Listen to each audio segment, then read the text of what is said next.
Hey guys, my name is Nibiri and it's time for another kicking of the week, and today I want to show you how easy it can be to make kicks if you just use this one method.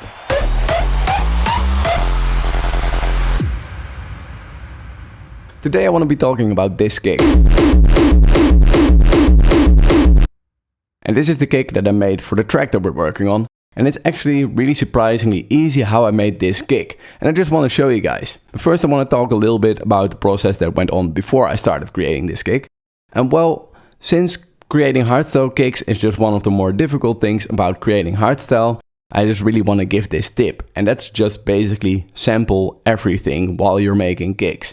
So when you're gonna start making a kick, sample it when it's done, sample the separate punch, sample the tail, and just reuse that again. And just save everything. I've done that over the years that I've been producing music, and I just have this folder over here, for example, with all sorts of different kicks that aren't even that good. But with the years of producing music, my library of kick samples just kept growing, and well, that just really helped me create this kick.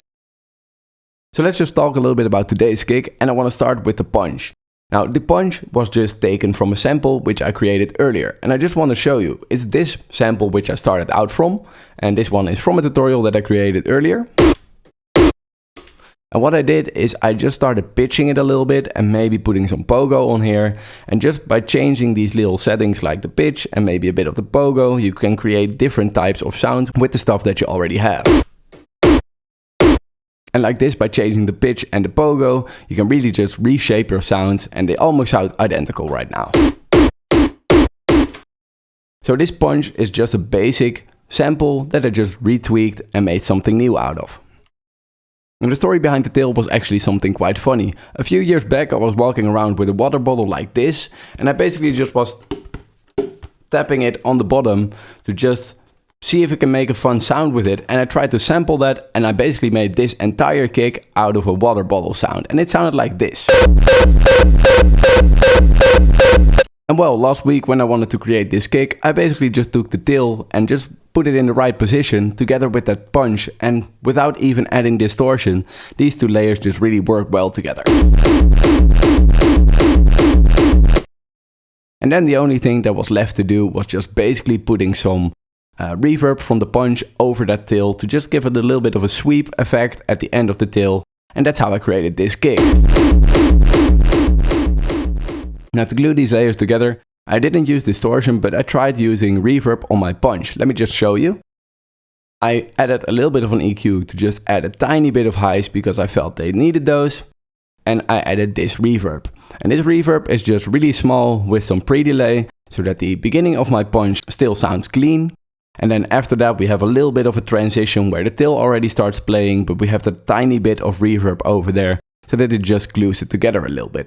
And just with this little bit of Valhalla room, we already glued my punch and my tail together. And then it's just basically adding that reverb from the punch, and we put all these three layers just to one buzz. And on this buzz I just added an EQ, and this is just to boost a little bit of the bass and just a bit of that punch frequency, which is quite low actually. And then I added an Oxford inflator, and this inflator just limits everything so that it's just one tight kick.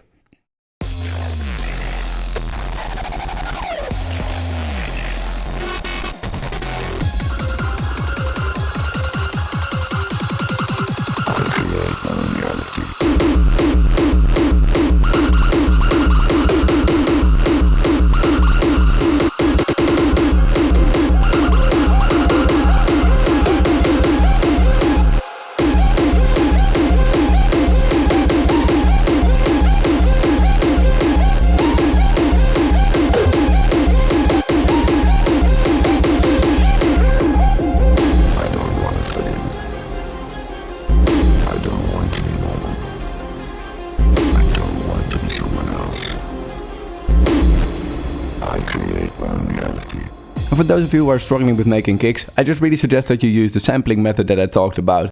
And just, if you spend enough time with it, you'll end up with a big library of your own samples which you can reuse and just sometimes make kicks just as easy as this one.